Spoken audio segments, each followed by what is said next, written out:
First of all, Angel, thank you very much for doing this, and welcome to the boxingbar.com. Thanks for having me. No problem. All right, let's go ahead and start with the first question I ask everybody. When were you born and raised? I was born and raised in East Los Angeles. What part of East Los Angeles are you from? More borderline, like East LA, Boyle Heights. It's right, by like Commerce, and I'm right in the middle of East LA. And what was it like growing up there as a kid? Oh, it's pretty rough. Growing up, saw a lot of stuff that, little kids shouldn't see. And once, as you guys know, my brother, Francisco Bojado, once he started getting famous and we started moving up to a more safer environment, safer neighborhoods. And living through a rough environment like that, would you say that molded the both of you to get into boxing somehow or for some reason? Well, yeah, my dad's the one that started us, and my dad's the one that actually started my brother, and, wanted to keep him out of trouble, and, he would put my brother into, like, different sports, football, soccer, baseball, normal stuff, and till one day, my brother and my dad walked by the Commerce Bristol Park, and in Commerce, California, and my brother happened to walk into a gym, and, be nosy, he walked in there, and he saw these, like, kids, sparring, hitting each other, and hitting the bags, and, my brother got really interested, and he's like, oh, wow, I want to try to fight people, He told my dad about it, and my dad was like, oh, well, yeah, let's put you in there, because my dad is a big fan of karate, so my dad really did like fighting also. He did like fighting a lot. As the stories they tell me is that he had a big desire to, like, he never wanted to give up, as any other kid in the gym, in the beginning, you get beat up, so, our message to all the little kids out there, if you get beat up in the ring, it doesn't matter, you just keep going, as the more and the harder you train, the more the experience you'll get and the better you get, so. Yeah, the same with my brother. He just kept going, and he liked the sport, and he stuck to it, and he got pretty good at it.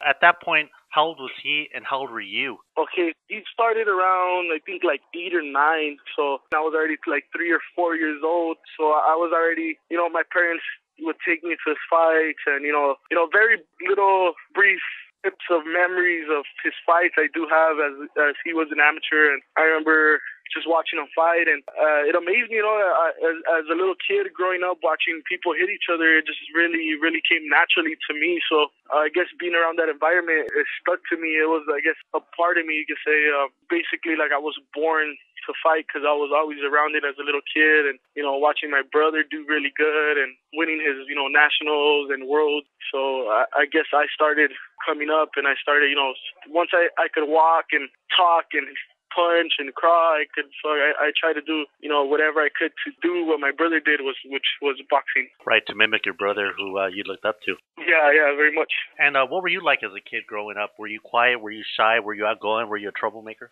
You can say I was one of those kids. I wasn't shy. I think boxing a big influence. I wasn't shy. I was as a little kid, I was a little troublemaker. I was in elementary, kindergarten, already trying to fight kids. And because, like I said again, I thought it was just natural to me. I thought, I saw it every day. So I didn't think there was a big problem with that until my parents actually came and talked to me and told me, like, you can't be fighting in school. You could fight in the gym, but you can't be doing that outside of the gym. It's not right. And then from there, I kind of calmed down as a little kid and was more, outgoing, and still wasn't that shy. As a little kid, a little shy, but, I was more out there than regular kids, more of a talker and, more interested in stuff. Again, that's, I think, the beauty of the sport is that it's very much a disciplinary sport. Yeah, exactly. Is there any other siblings that you had there besides Panchito? Oh, yeah. The oldest sibling in my family is my sister, which is Norma Bojado. And then our oldest brother is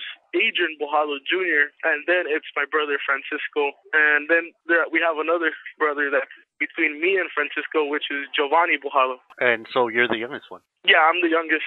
And what was your relationship with your parents and your siblings growing up? Well, everything was pretty tight. My parents, migrated over here from Mexico and without any papers. So, we had a lot of close friends, but we were the only family that we had. We were the only people that we can actually trust. You can always trust family. So we were pretty close, and we tried to keep a tight bond because that's all we had with each other.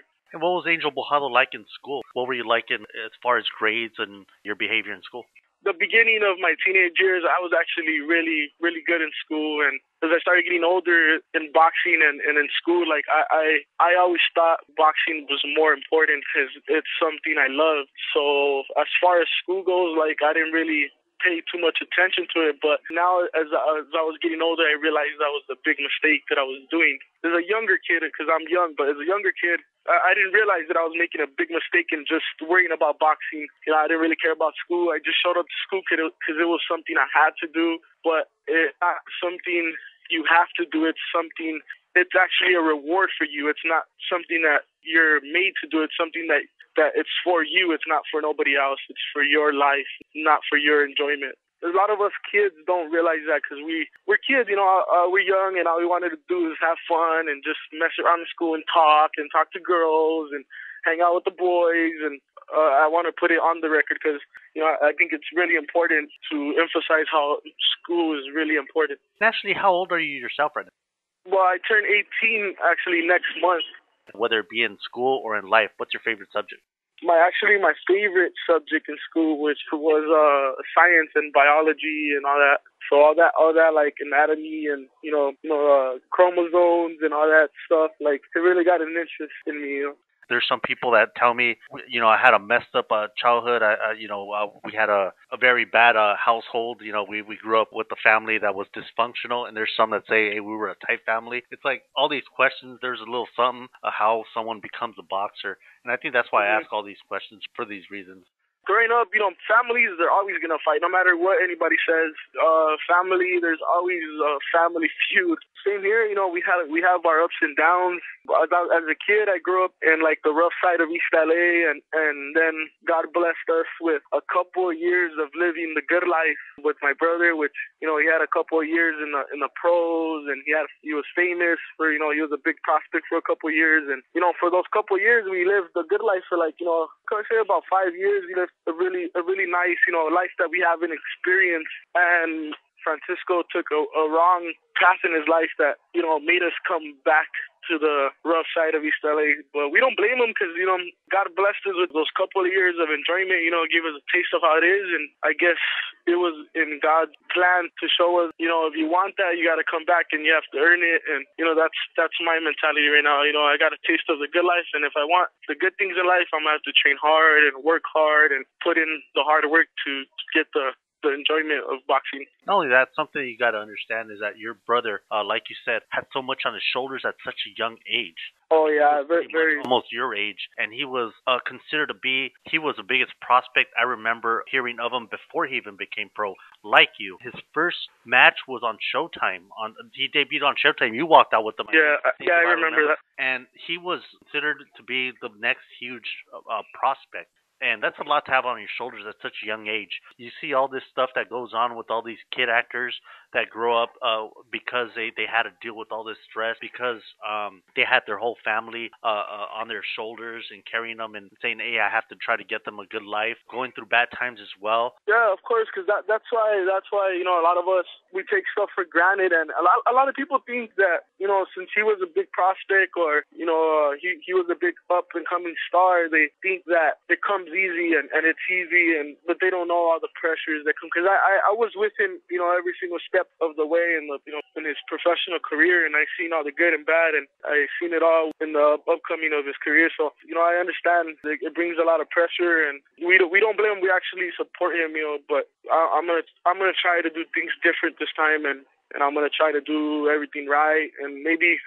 God did that to show me an example of what not to do. And, I guess my brother's bad luck happened to be him. That had to be my example. Like you said, you got a touch of the good life, and that's what you want. And now that you got your chance to do it, the spotlight's going to be on you.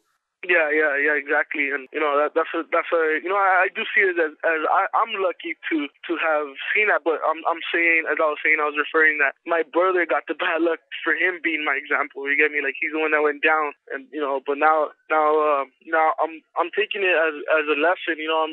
I'm gonna try to do things different and try my decisions more carefully, and hopefully I do good in my career. Did you get in a lot of fights when you were a kid growing up because of the rough area you lived in? Oh yeah, very man, it was pretty tough, tough and rugged over here. But but to me, like street fights, it to me it was another form of fighting. So it really didn't bother me, but I tried to avoid it because I didn't want to hurt nobody, and I didn't want to start trouble anywhere. And since it's a tough neighborhood, or we're in like there's most of the gangs are out here. I don't want to start anything where I was gonna end my life as very young. You can never run away from trouble, because if trouble finds you, you're gonna be in trouble. So of course we had our share of fights and street fighting here and there, and but like I said, it's part of life, and we just try to avoid that, and we try not to get involved in any stuff like that. Now, before I forget, you brought up East LA. There's this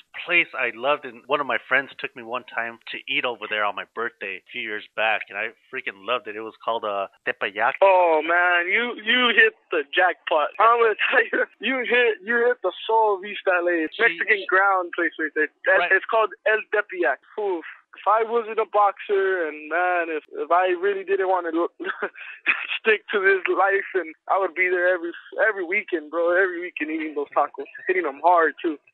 Man, it was like a little old school house, and it was like it just made you feel like you were back in the 50s.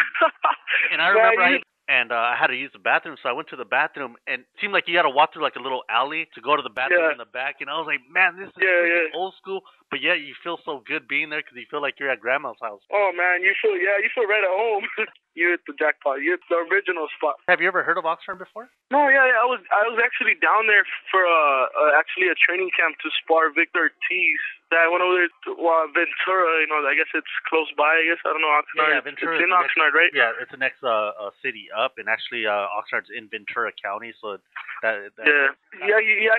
was down there, and actually he was down there a couple of months ago. He was down there training at Robert Garcia's gym. Actually down there and for a couple weeks, and he was actually with a good friend of ours, Bobby Martinez. I don't know if you know him. He's a real famous surfer. I guess he's a Mexican surfer. Yeah, he's a big help part. He's a part of our team. He's a big help to us, Bobby Martinez.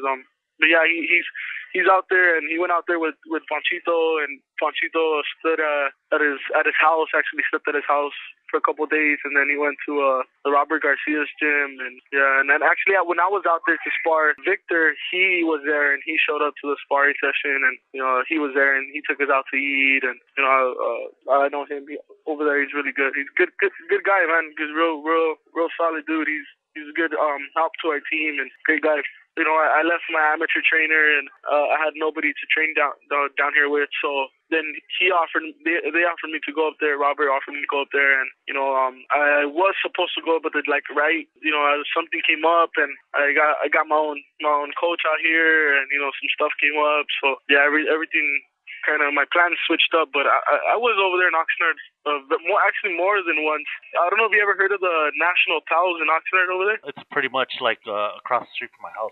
Well, we were there every single year for I was there every year for about 5 years straight. Oh man, if you would have went a couple years ago, you would have seen many great fighters. I'm sure they have great fighters now, but I've been to a couple of tournaments.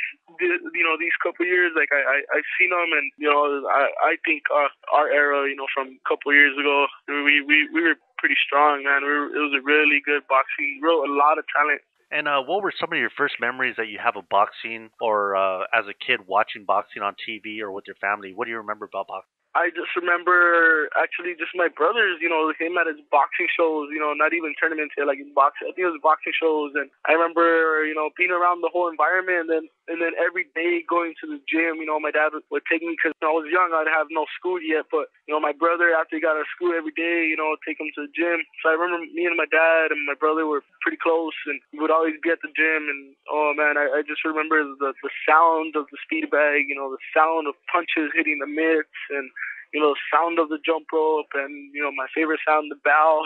I just remember everything, the whole environment. It just becomes a part of you, when you stick to it for so long.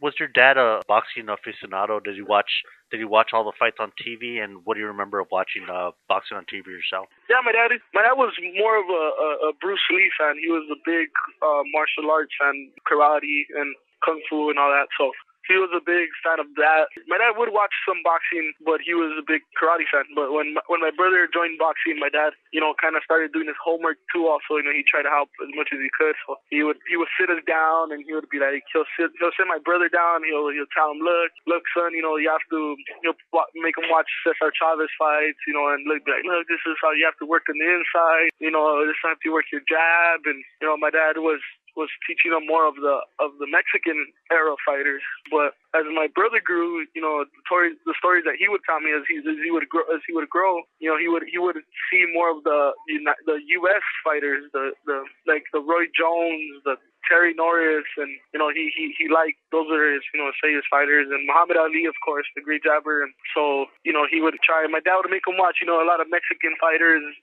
get that Mexican work in the inside. And my brother my brother was pretty smart, I have to say, because he would watch the U.S. fighters because they're more technical. Over there in Mexico, they're more rugged and tough and brawler type of style. And over here in the United States, we're more technical and we use the point system. And so, over here, it was real smart for him to see the U.S. side of fighters because, or else he would have been another basic brawler. Yeah, all the boxers that come out of, or so many boxers from East LA from the past and the future, why do you think they become so successful? God bless them, and maybe I say because whatever works for me being pretty successful in the amateurs, I think it's my background and whoever I hung around with and the trainers I learned from. So all the boxers before me, my opinion is maybe their background, maybe some of them were poor down here and and they were just hungry to become somebody. And so it could be either one. Maybe their background, as a lot of fighters you hear, their background was bad, but they were hungry to come out of the poor area that they were from, or maybe they were just really hard workers and they were just dedicated at the gym every day. What do you remember about the first time you went into the gym, and when was the first time you sparred? Yeah, I've been at the gym since since my parents taught me since I was since I was born. So, but when I really remember clearly was when I was probably 4 or 5. I remember just being at the gym every day and following my brother around, and if he throws a jab, I threw what I thought was a jab, which was really a hook or something. So I was just behind my brother all the time. So my first time sparring, I have to say, I had to be around. I was maybe 6 years old, my first time sparring, and like I said, when you start, and I wasn't supposed to be in the ring so young, but my parents and my brother were like, oh, they were just pressuring me, and come on, let's spar, and I sparred, and I got beat up a little bit, but that comes with part of the game. So as a Mexican family, they probably thought that they were trying to toughen me up or something. But yeah, in the beginning, my first sparring was I think around 6 years old, almost 7. Do you remember how you did, or what people told you how you did when you sparred for the first time? Actually, I do. I remember they actually videotaped it, and but what I remember from it was I sparred and I went in there and I was just bombing away and trying to land something, and I would get hit and I would be like, hey, where'd that come from? So I would just I was small, so I would get hit from different areas and I would just push it and try. And I think I started crying. I was so mad. I was getting frustrated that I started crying, but I was still trying to at least land a punch. I was landing and I was hitting maybe shoulders, whatever. I wasn't getting clear punches, but I remember getting frustrated and getting hit. And then I remember coming back to my corner and my brother and everybody were like, yeah, you're doing good. And I remember getting excited, oh, okay. So then I stopped crying and, I was getting hit, but it wasn't discouraging me because my corner's telling me that I was doing good. So I remember I thought I did good, but when I remember going back to the tape, it wasn't like I seen it, myself as I was in there. And would you say boxing came naturally to you? A lot of people, my brother had, I guess, everybody, said he had natural talent. And, growing up, everybody said that, him being an amateur, he had very good skills. So I guess he was born with skills. And as I was growing up, people telling me I had the same traits as my brother, I had the same skills and I fought like him. So, everybody, I can't tell you. My opinion would probably be I had to work for it, but people around, trainers and boxers, and they would tell me I had very natural talent, and even promoters, they tell me that I have natural talent, and like my brother, he had natural talent. Would you say your brother was a big reason why you did this, or would you say it was your father? No, well, I have to say it's my brother is actually a really, really big part of my life, and he was, I say, the biggest reason why I started boxing. And as I started getting older, it was just something that came natural and something that I love so much. But yeah, I have to say, my brother had a big, big part of it. And what types of things did he teach you about your skills? The big thing that I think that's very important, and we all, we all think is very important, is the jab. He would always tell me, when in doubt, jab your way out. And I always thought he's the one that came up with that phrase, but as I got older, I found out it was actually, Muhammad Ali that came up with that. So yeah. What was your mother's role in all this? Oh man, my mom was the biggest support team that you can have. She's the number one fan, and the boxing thing, she left it to my father and she left it to our dad and our trainers. She disciplined us outside of the ring, and my dad also would discipline us outside of the ring when he had to. But he never really had to, because that was, my mom and my dad came up with a good plan of, my mom did the work outside the ring, and my dad did the work taking us to the gym and, pushing us, taking us to run. And he was our motivation to go to the gym, and he was our disciplinary in boxing, and my mother was outside the ring. So.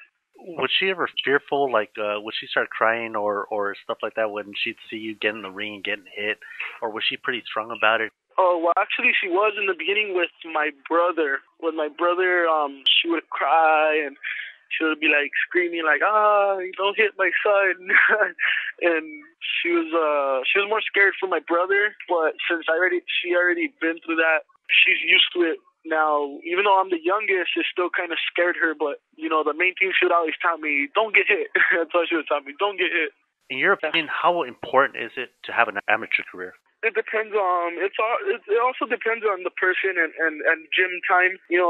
For example, to my understanding, Julio Cesar Chavez Jr. didn't have a great big amateur background, but he turned pro at I think 16, and he did really well. He had all that gym time, and he has some of his father's traits also, and worked really well for him. But nowadays, I say it's really rare for fighters to have skills and not need an amateur background. But for most fighters, I recommend trying to fight a lot more, because the amateurs do kind of prepare you for the pros, because it gives you a lot of experience. You fight overseas, you fight, nationwide, you fight, it takes you places and it gives you experience. So it's pretty important to kind of have a good amateur background. Would you say your amateur career is totally over? Well, me and my team, we're actually thinking about doing maybe one more amateur tournament or maybe amateur fight.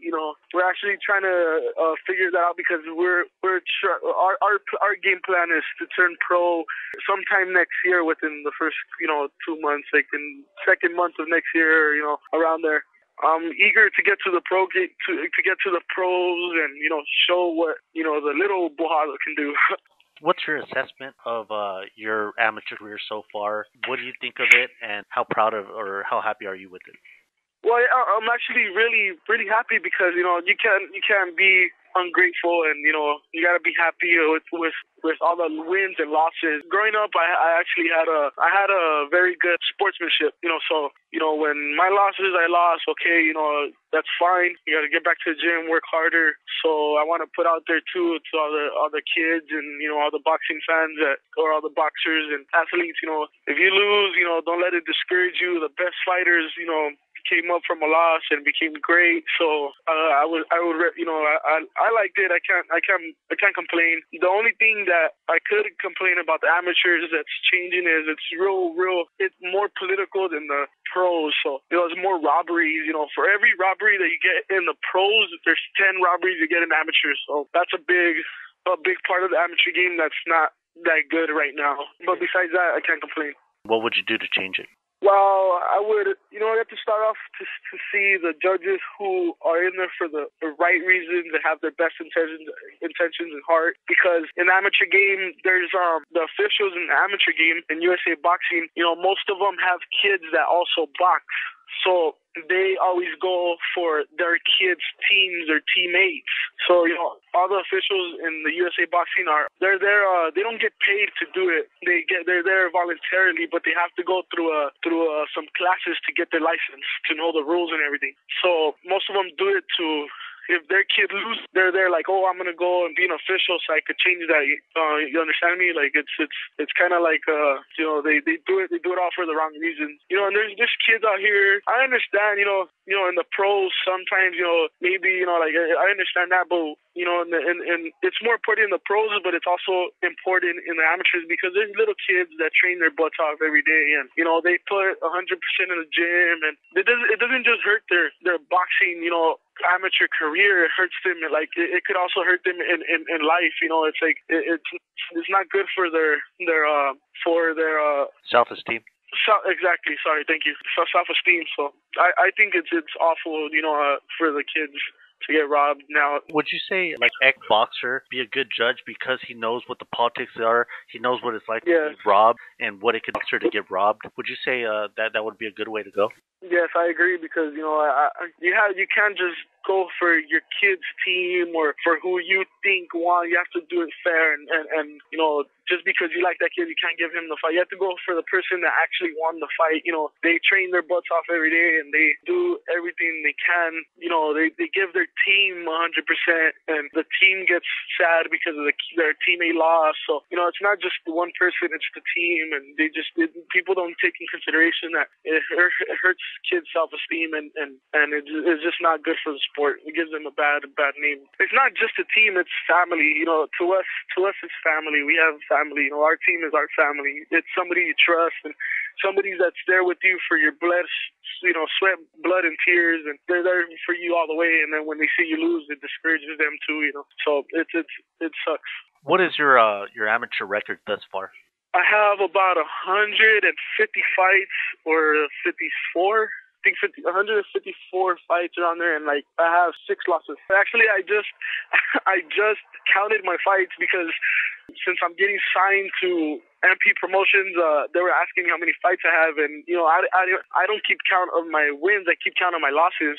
From amateurs to pros, which style? Where do you think it'll fit better?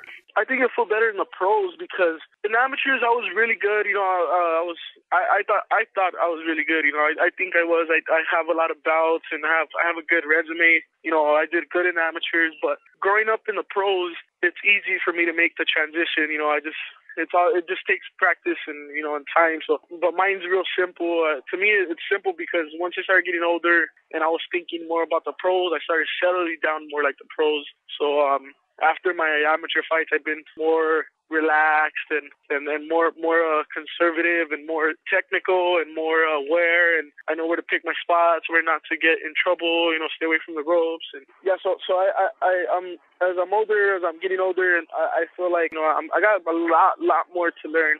That's for sure. But right now, I feel like I'm at a point that I can explode. I have a lot of fight in me, and I could do a lot of great things. And now that MP Promotions gave me a chance, I'm hungrier and I want it more. And it's more motivation to become great and become something good in life, not just any regular boxer, a regular person. I want to become extraordinary. Right now that you're in transition from amateur to pro, what is a training day like for you? What is your preparation like on a daily basis? Well, right now it's basic stuff because, it's the beginning of my career, so nothing like Pacquiao and nothing like high-tech training and stuff. I do my road work and eating healthy, coming to the gym, and working on your flaws. That's a big plus is working on your flaws.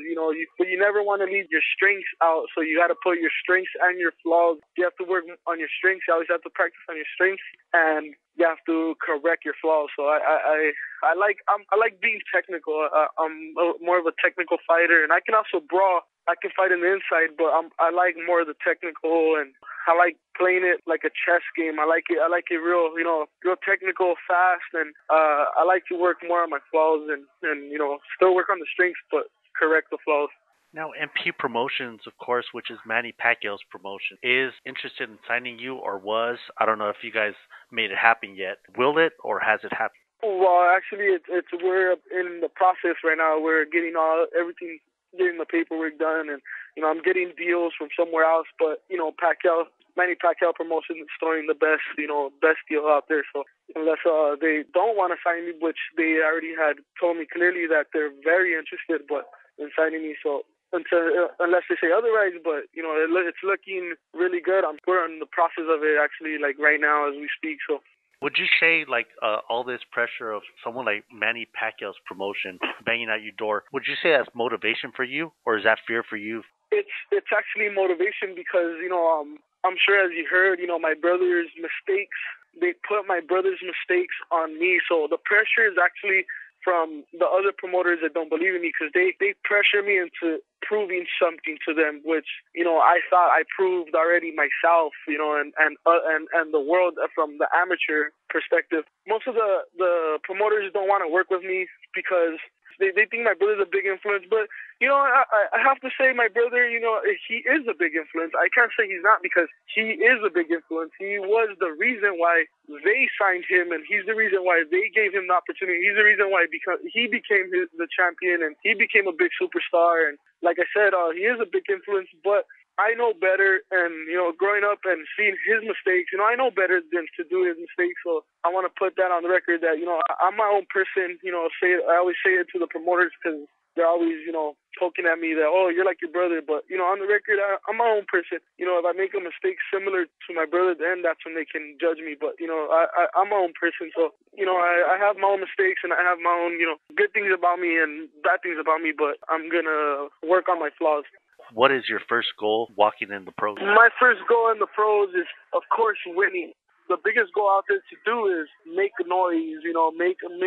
Make people be like, wow, this kid is something else. This kid, he like his brother, so let's see, what he can show. And I'm gonna prove. Like I said, I really don't have nothing to prove. But actually, I have a lot to prove. But to me, it doesn't matter. I know what I can do, and if people like it, that's fine. If they don't, they can go screw themselves. You have such big shoes to fill. How do they come across you? Do they have high expectations of you right off the bat? Actually, no. It's the opposite. They have the worst. I think.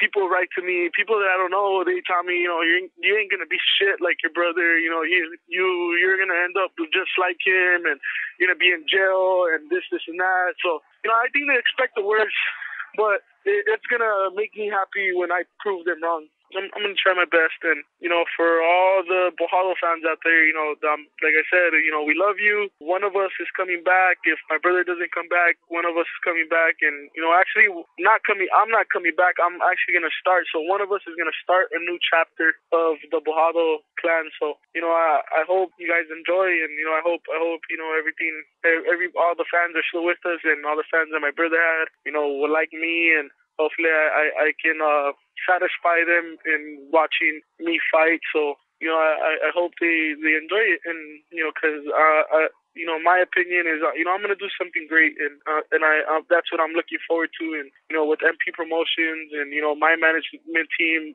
Mike Sana, we have a good team. Clemente Medina, a very well-known trainer. He's my trainer, so he has very good fighters. So we're gonna make noise. So just look out for the other Bojado. Absolutely, and thank you again very much for doing this, Angel.